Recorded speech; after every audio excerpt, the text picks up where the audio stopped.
এইবার ভারতের আরও একজন দালালের আত্মপ্রকাশ হলো এবং বাংলার জনগণ দুচোখ ভরে দেখল বলে এমন এক মন্তব্য করেছিলেন বিসিবির পরিচালক নাজমুল।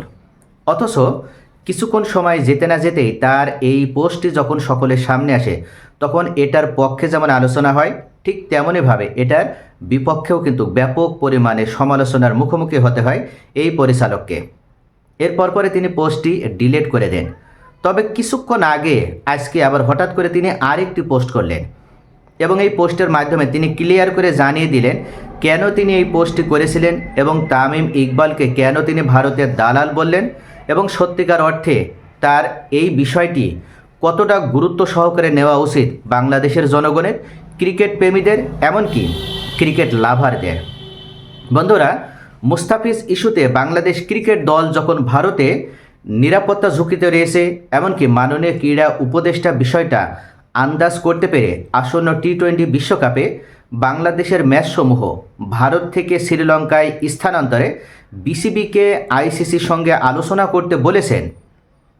ঠিক সেই সময় বাংলাদেশের একটা ডিগনিটির বিষয় জড়িয়ে পড়েছে, যেখানে মুস্তাফিজ ইস্যুকে কেন্দ্র করে, অর্থাৎ মুস্তাফিজকে বয়কট করা মানে কিন্তু শুধু একজন প্লেয়ারকে বয়কট করা নয়।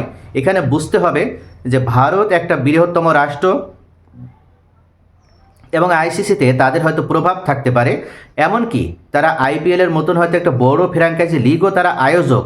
তারপরও বাংলাদেশ তাদের প্রতিবেশী রাষ্ট্র এবং বাংলাদেশের একজন মাত্র ক্রিকেটারকে তারা নিরাপত্তা দিতে পারে না এবং শেষ পর্যন্ত ভারতের মাটিতে গজে ওঠা উগ্রপন্থী, মৌলবাদী, এ সমস্ত ধর্মান্ধ হিন্দু সম্প্রদায়ের যারা রয়েছে, বিশেষ করে সবাই না, কিন্তু এটা মনে রাখবেন, আমি ভারতের সকলকে উদ্দেশ্য করে বলছি না, যারা এই ধর্মান্ধ উগ্রতার ভিত্তিতে তারা উল্লেখ করেছিল যে মুস্তাফিজকে অবশ্যই ঝেড়ে ফেলতে হবে, কোনোভাবে তাকে আইপিএলে খেলতে দেওয়া হবে না বা নেওয়া হবে না, আরও বিভিন্ন ধরনের বাজে মন্তব্য করেছিল এবং সেটার পরিপ্রেক্ষিতেই কিন্তু বিসিসিআই এমনকি ভারতীয় ক্রিকেট বোর্ড শেষ পর্যন্ত মুস্তাফিজকে বয়কট করে, মুস্তাফিজকে বের করে দেয়। এক প্রকার ঘাড়ে ধাক্কা দিয়ে মুস্তাফিজকে বের করে দেওয়া হলো।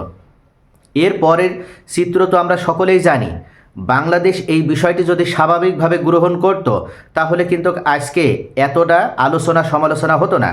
কিন্তু বাংলাদেশ কেন স্বাভাবিকভাবে গ্রহণ করবে? তাও একটা খেলোয়াড়ের বিষয়টা নিয়ে যদি হতো শেষ পর্যন্ত সেটা মেনে নেওয়া যেত, কিন্তু এমন একজন খেলোয়াড়কে, তিনি বাংলাদেশের ক্রিকেটার শুধু নয়, তিনি বাংলাদেশের সুপারস্টার, বাংলাদেশের ভবিষ্যৎ, এবং তাকে আপনার হচ্ছে অপমান করা মানে গোটা জাতিকে অপমান করা হয়েছে, গোটা জাতিকে ঘাড়ে ধাক্কা দিয়ে ভারত থেকে বের করা হয়েছে। একজন ক্রিকেটারকে নিরাপত্তা দিতে তারা ব্যর্থ হওয়ার পর বাংলাদেশ গোটা টিম নিয়ে যখন ভারতে এই আসন্ন টি-20 বিশ্বকাপ খেলতে যাবে তখন নিরাপত্তা কে দিবে? নাকি তাদেরকে ঠিকই নিরাপত্তা দেওয়া হবে?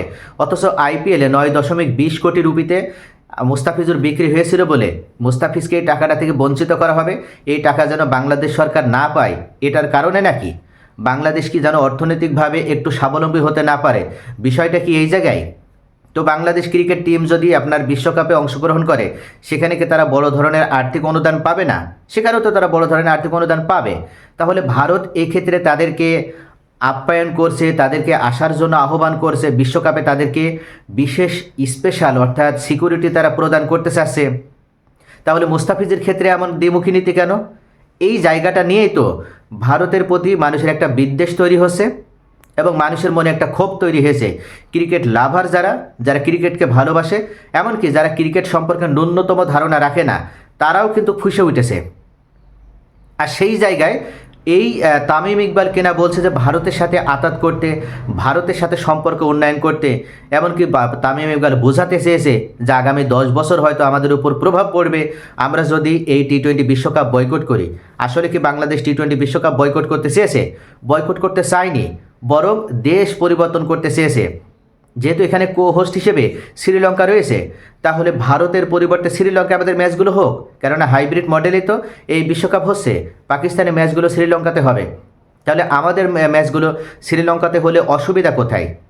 এই জায়গা থেকে তো বাংলাদেশের সাধারণ জনগণের ভিতর থেকে একটা দাবি তৈরি হয়েছে এবং তারা সকলেই আশাবাদী যে ভারত শেষ পর্যন্ত এই দাবিটা মেনে নেবে, আইসিসি শেষ পর্যন্ত এই দাবিটা মেনে নেবে। আর তখন তামিম ইকবাল উল্লেখ করছে আমাদের 90 থেকে 95% আর্থিক অনুদান আসে আইসিসি থেকে, এমনকি ভারতের সাথে আমাদের লাগতে যাওয়া ঠিক হবে না, ক্রিকেট প্রেমী দর্শক যারা রয়েছে, দর্শকরা বিভিন্ন ধরনের কথা বলবে, তারা বিভিন্ন ধরনের দাবি করবে, তাই বলে এই দর্শকদের দাবি মেনে বা দর্শকদের কথা শুনে আমাদের কোনোভাবে সামনের দিনগুলো আমাদের ভাবতে হবে, আমাদের ভবিষ্যতের কথা ভাবতে হবে, এই বিষয়টি উল্লেখ করেছে তামিম। আর এটা দ্বারা তো সহজেই বোঝা যায় যে তামিম আসলে কোন দিকে ইঙ্গিত করেছে। তামিম মূলত বোঝাতে এসেছে ভারতের সাথে যেন আমরা এই বিষয়টি নিয়ে কোনো ধরনের কোনো সংঘর্ষে না জড়াই। আসলে তো ভারতের সাথে আমরা কোনো সংঘর্ষে জড়াচ্ছি না বলে এই নাজমুল ইসলাম তিনি উল্লেখ করেছেন, মোহাম্মদ নাজমুল ইসলাম উল্লেখ করেছেন যে এমন এক পরিস্থিতিতে যেখানে পররাষ্ট্র উপদেষ্টা পর্যন্ত তিনি উল্লেখ করেছেন যে ভারতে কোনো ম্যাচ অনুষ্ঠিত হলে বাংলাদেশ অংশগ্রহণ করবে না। শুধু তাই নয়, জনগণের সেন্টিমেন্টের বাইরে গিয়ে ভারতীয়দের হয়ে ব্যাট করে আন্তর্জাতিক ক্রিকেটে বাংলাদেশের জার্সিতে 15,000 রান করা এই এক লিজেন্ডারি তামিম ইকবাল তিনি সরাসরি ভারতের পক্ষে ব্যাট করলেন। এই সময় এই আবেগের জায়গা থেকে তিনি এতটুকু আবেগপ্রবণ হতে পারলেন না, তিনি বাংলাদেশের পক্ষে তার আবেগের জায়গাটা দেখাতে পারলেন না। মোহাম্মদ নাজমুল ইসলাম উল্লেখ করেছেন, এটা আমার একান্ত ব্যক্তিগত অভিমত ছিল এবং আমি এই মন্তব্যকে অন্যভাবে নেওয়ার উদ্দেশ্য করিনি। জাস্ট তামিম যেভাবে ভারতের পক্ষে হয়ে ব্যাট করলো সেই জায়গা থেকে তামিমের বিরুদ্ধে এই কথাটা বলার দরকার ছিল, তাই আমি এই কথাটি বলেছি বলে বিসিবির এই পরিচালক মোহাম্মদ নাজমুল ইসলাম তিনি স্পষ্টভাবে জানিয়ে দিয়েছেন।